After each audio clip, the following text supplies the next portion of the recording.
To the latest on the January 6th Capitol attack hearings, testimony zeroing in on Vice President Mike Pence and the pressure he was under to block the certification of that election. Our congressional correspondent Rachel Scott has all the details. Good morning, Rachel.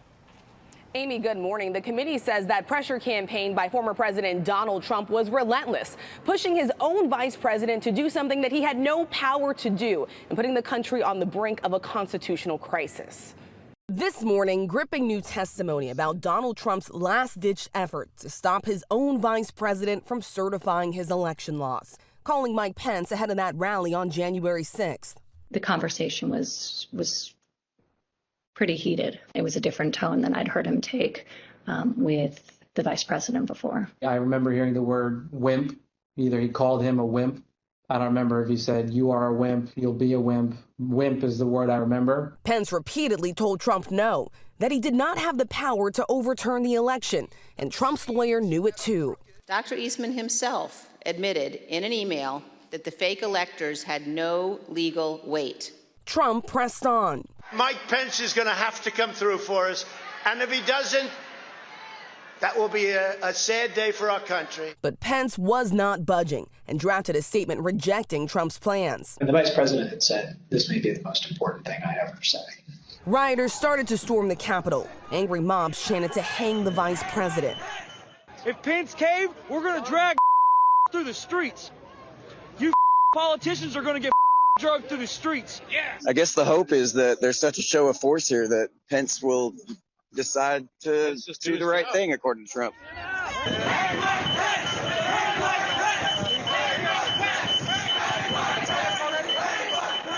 Aides told Trump the Capitol had been breached. The former president tweeted this. President Trump tweeted, "Mike Pence didn't have the courage to do what should have been done to protect our country and our Constitution."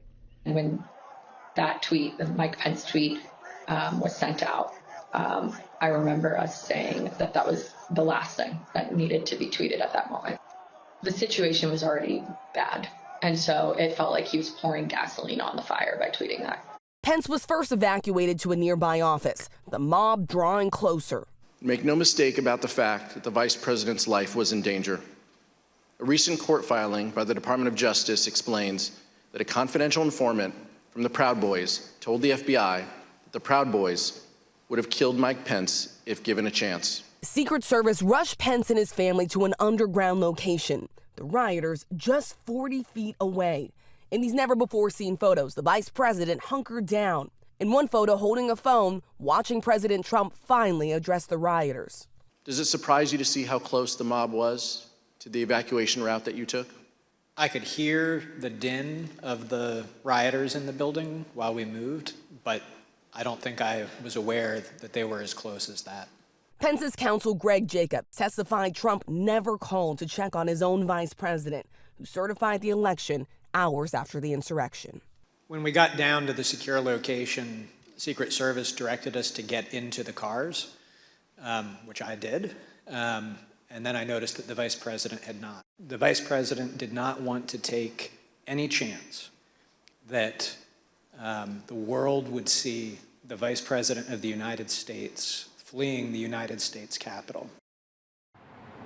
Pence has continued to defend his actions. He says that Trump was wrong and that he was doing his constitutional duty. And sources tell us that Trump and Pence have not spoken in over a year, George. Okay, Rachel, thanks. Let's bring in our chief Washington correspondent, John Carlin. John, we've known the broad outlines of this story for well over a year, but when you see that minute-by-minute detail, it's astonishing, terrifying.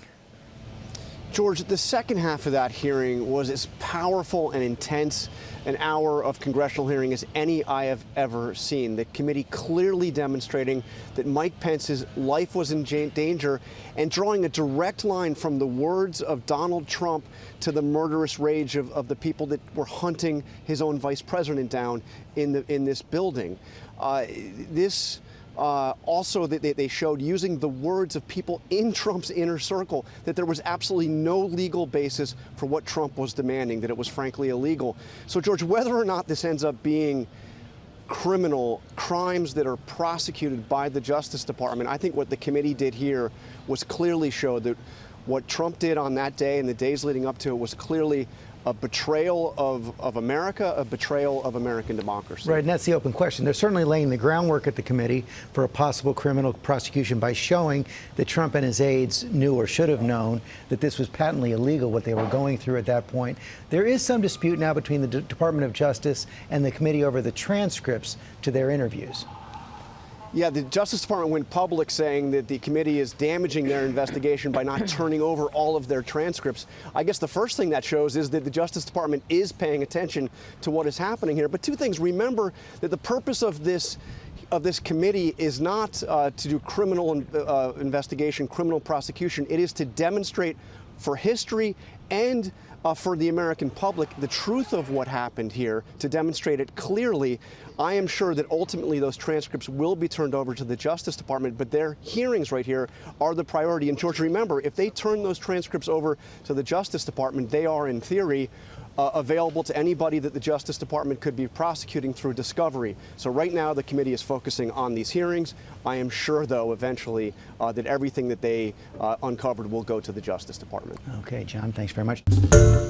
Hi, everyone. George Stephanopoulos here. Thanks for checking out the ABC News YouTube channel. If you'd like to get more videos, show highlights, and watch live event coverage, click on the right over here to subscribe to our channel. And don't forget to download the ABC News app for breaking news alerts. Thanks for watching.